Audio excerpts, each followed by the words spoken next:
I look like this because I'm going to a concert tonight. I'm very excited about this. My dad and I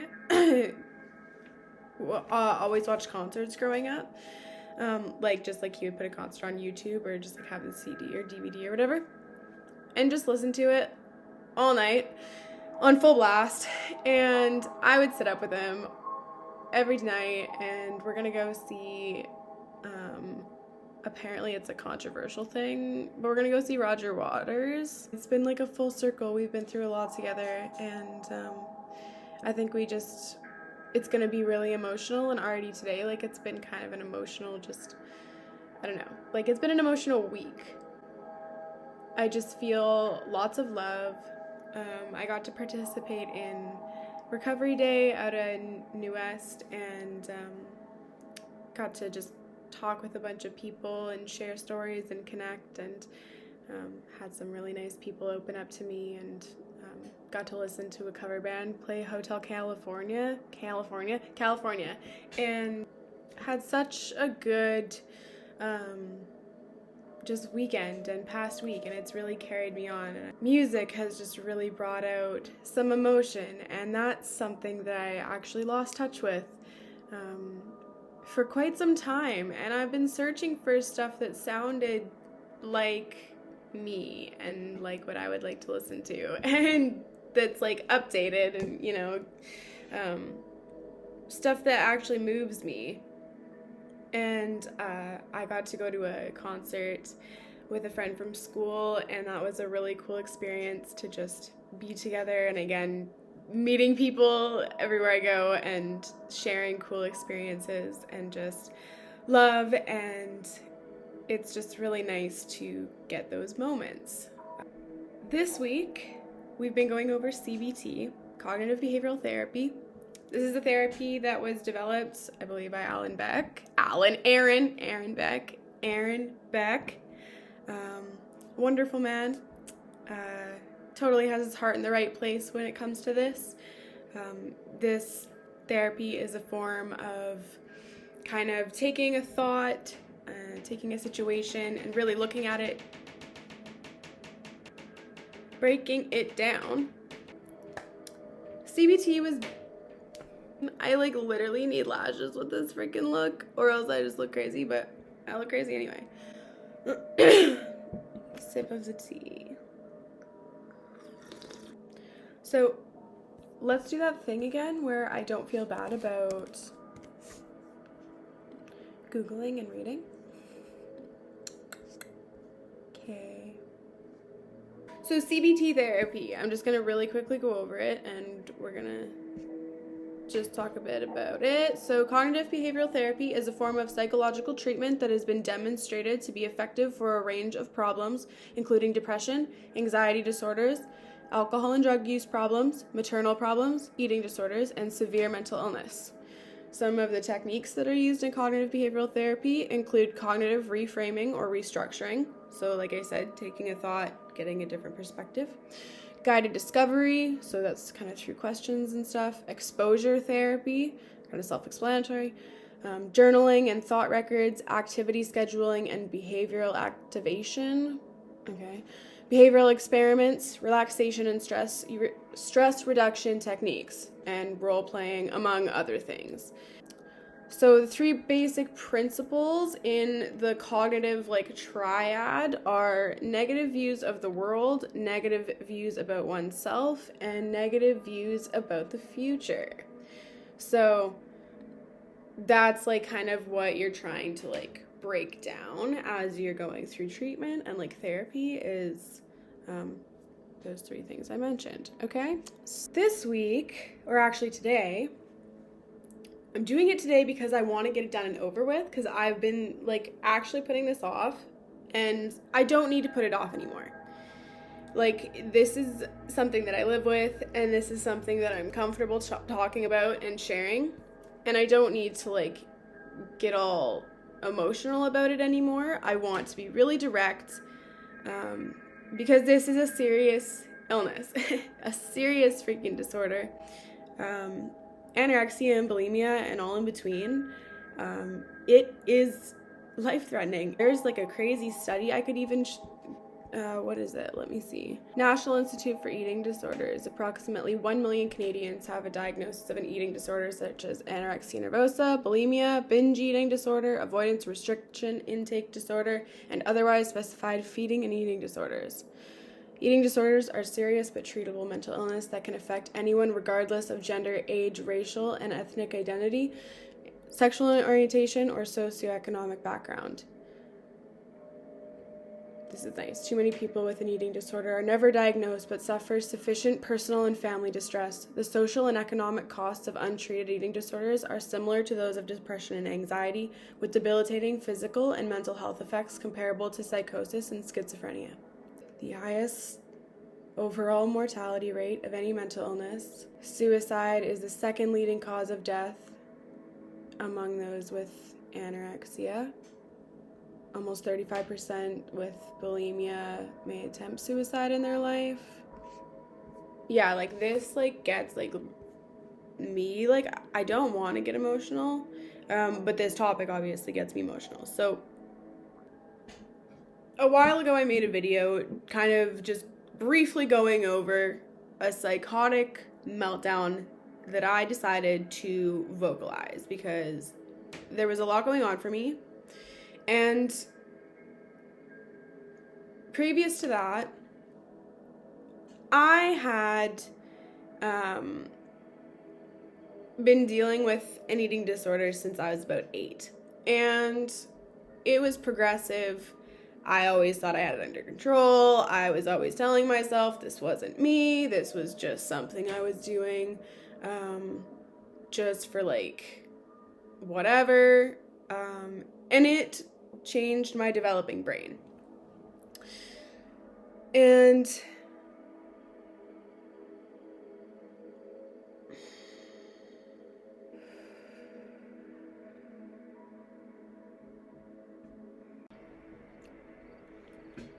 normally when I try and talk before I eat, that's when I find I'm like the worst.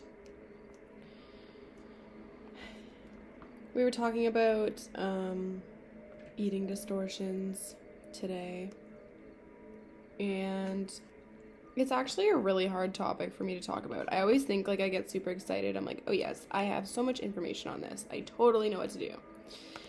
And then I get an ego check because although I do know what to do, I stumble and I'm still in recovery, and I have my doubts on not doubts, I just like I have issues with when it ends.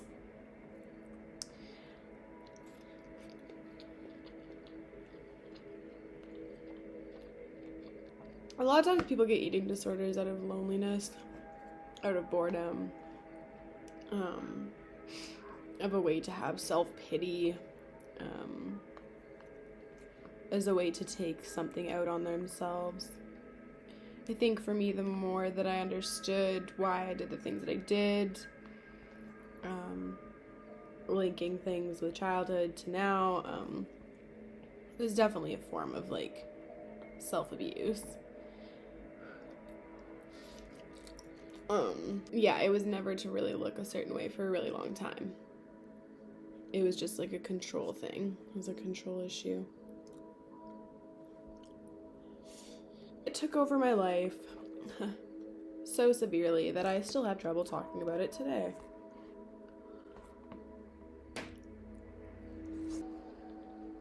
And it's actually very hard to eat on camera or like in front of people. I really struggled to like go out and eat at like restaurants, or just being around anything, but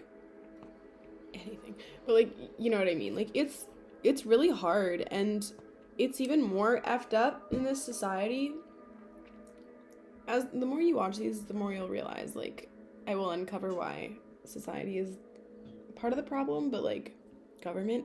Anyway, like ads, when you're talking about it or you're like researching it or just like even thinking about it, honestly, we all know it's there. Like I get ads like either for food or for like HelloFresh or for like restaurants. And then like on the other side, like you get like thin waist stuff and like spandex bands, like all like it's all tailored. So it's like constantly in your face. Why is there always a fly in my video? Like that's the mutation of it. Like before it was magazines, obviously, like magazines are a thing. But like the mental chatter that goes on is so prominent. Like people don't realize like how loud it is. And like the voices like literally are saying like everything that you're thinking out loud. I don't even know how to explain it. Like if you don't have it, it's really hard to explain like chatter. But just imagine like a room full of people, like the whole people in the room, everyone talking at once. And then like me sitting there like watching my 600-pound life. And like both stimulation going on simultaneously. The rewiring that happens is insane.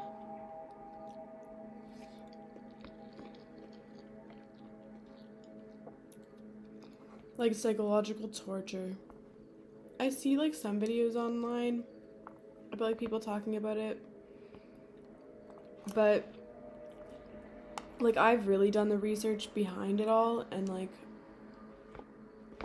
the damage done to your brain is reversible, but oh my gosh, is it so hard. It is so hard. Like it is, like I've said it so much more, like I probably would have an easier time getting off drugs than I would doing like literally what I'm trying to do right now, which is just eat.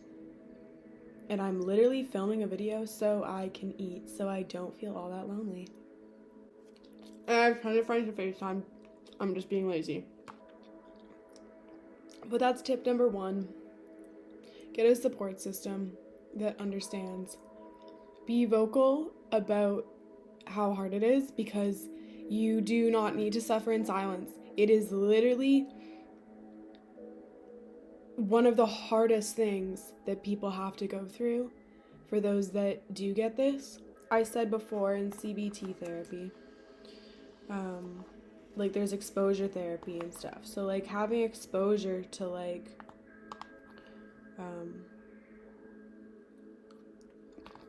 fear foods every once in a while, just to see like what you can take, is tip number 2. And for those that don't know what fear foods is, those are foods that in my brain are deemed, I'm allergic to it. I can't have it. It's gonna make me fat. It's going to give me gross skin. It's not gonna make me feel good. It's not worth it. It's not worth the money. It's not worth the time. I don't want to chew it. It's not gonna taste good. I don't want to eat that because what if I'm hungry after? I don't want to eat that because what if I can't stop eating? It's hard, but exposure is good. Once a week, if you can. One fear food. Flip side to that, one food that you would like to incorporate in your diet. I will talk more about the difference between a menu versus a food journal. This is just like a vent session. Like I generally, like I don't know if I'll post this or not, but yeah, there's a difference. Keeping a food record, I don't recommend. We're already thinking about it enough. The therapist does not need to see it on paper. We don't need to see it on paper.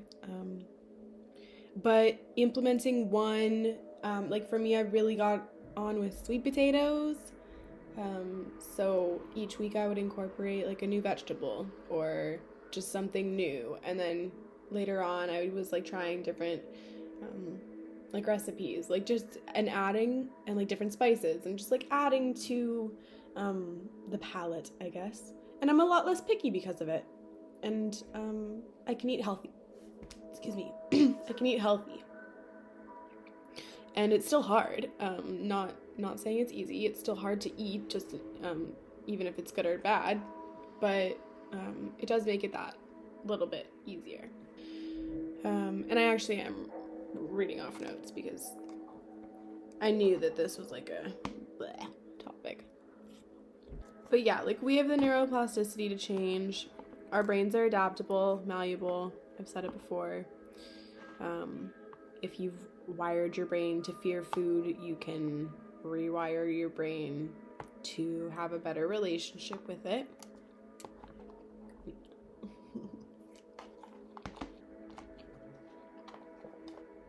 Meal planning. Not even meal planning, but just make bigger portions and then leave them in the fridge for a couple days.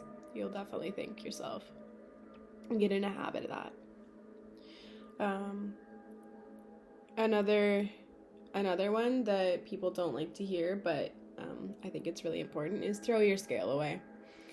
If you're so focused on your appearance, let your weight be one thing that you don't think about. It takes some time, but eventually you can kind of wean yourself off of that. I know how good it feels to get on there and to like just play with that and have that be like your cigarette in the afternoon. Like, I'm trying to compare it because it's literally all the same. It's so annoying. But I'm being serious because this is like very like deadly, and that's why I advocate, that's why I want to be vocal, is this is a very serious thing. This will not be the last video at all that I make of this, but just one of.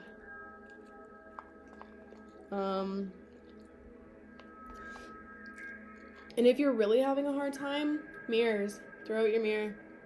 Throw out your phone camera. You don't need it, I swear. Once your human body gets used to not seeing yourself, it's a brighter world. Promise. So last little thing, because I literally gotta go to the ferry right now. Cooking tips. I've talked about the 5 senses before, but if you're cooking, regardless if you're gonna eat it yourself or you give it away, adding color to your diet. Like I said, if you're gonna add different like things per week, maybe try and get some color in there. Like something warm, like yellows, like even like go with the seasons, of course. Put some sound on, put some cooking music on. I love, and one of my friends just tried this the other day and she said that she liked it too. The Ratatouille soundtrack is awesome to cook to. Any kind of smooth jazz, but just get yourself in the mood. And make this just an experience. Like, cook with yourself and just cook with love, okay? Like, envision love and just love all the ingredients. And I like always like give thanks for every hand that touched every little grain of rice on my plate, and you know, if things died for me to eat it, like thanking that too, and just being really thankful for everything and wishing it nourishment on my body, and just being extra thankful for it. And believe me, it feels different.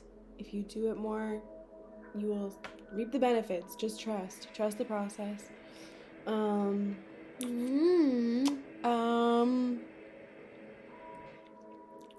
So textures, that's another good thing. Play with texture.